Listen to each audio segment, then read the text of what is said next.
Okay, so the second thing that I'll have you do is with your yoga block or your book. So you don't need the ball anymore or the pillow or whatever it is that you use. You just need a hard surface, a firm surface, and a flat surface. It doesn't have to be super tall either. The width is not super important, so long as it's not too wide. We want to make sure that we have a manageable amount of stability and that we're not overtaxing our joints in order to use it. So I'm going to have you start seated, and you're going to place the yoga block or a book under one half of your pelvis. So it's going to go under one sit bone, and then the other sit bone will not be on it. So right now I have it underneath my right sit bone, and my left sit bone is just kind of hanging in thin air. So as you get situated, use your feet to stabilize here, and go ahead and just place your arms wherever you're comfortable. It can be an awkward position, so comfortable might look different for different people. All I want you to do here is find a position where you can stay sustainably supported in your spine, and then we're just going to do a little bit of movement through the pelvis.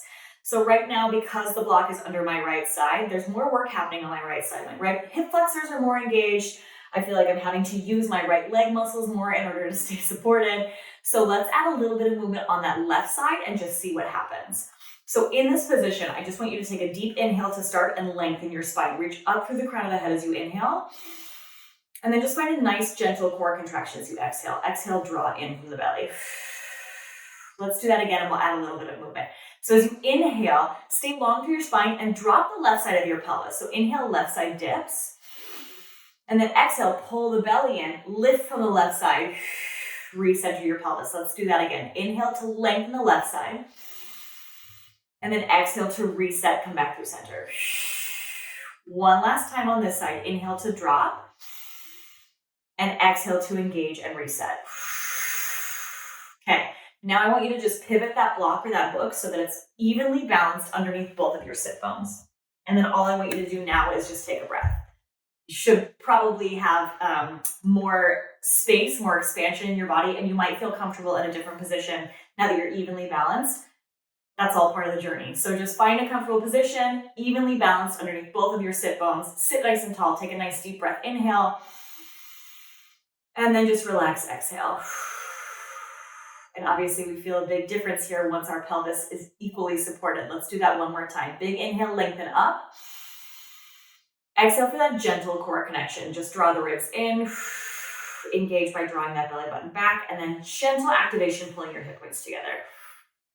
Now let's move the block over to the left side, or the book, whatever you have. Make sure it's under your left sit bone. Right sit bone is just hanging off the edge.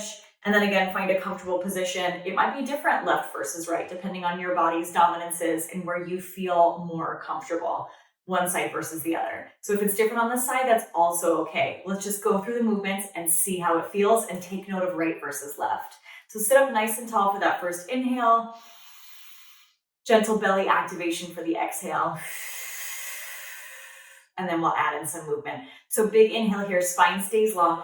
Drop the right hip, the right sit bone on your inhale, let it sink. And then with the exhale, find that activation. Pull up, draw in from the belly. Let's do it again. Inhale to lengthen, release and extend.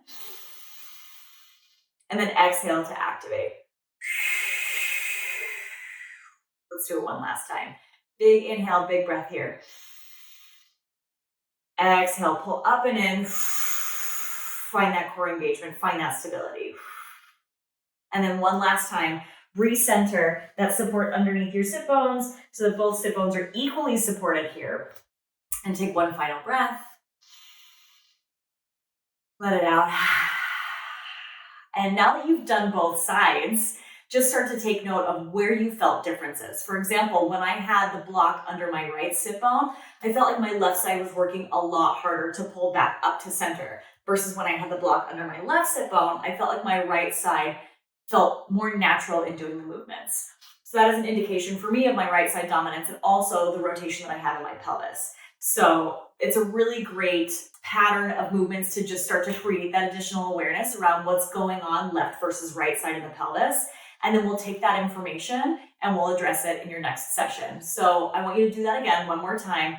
Just 3 times on the left, 3 times on the right. This time now that you've gone through it, starting to create a deeper level of awareness and starting to just be mindful and pay attention to what left versus right feels like. Do they feel the same? Do they feel different? If you're like, Kimberly, I don't know what you're talking about, that's also okay. Again, it's just that creating deeper levels of awareness. So once you've done it on both sides for a second time, check in with your body. Again, square, both sit bones supported, and then one side versus the other, and just take note of what you feel, where you feel it. Maybe you feel it somewhere other than your pelvis. Maybe you start to feel it in your knees. Maybe you feel it in your shoulders. Maybe none of that. But whatever your specific results are, we'll talk about it, we'll work through it. And if you had any contraindications, anything that did not feel good, any like shooting pain, searing pain, if your SI joint is screaming at you through these exercises, that's a great indicator that we need to mobilize a little bit better. So that's really helpful information too.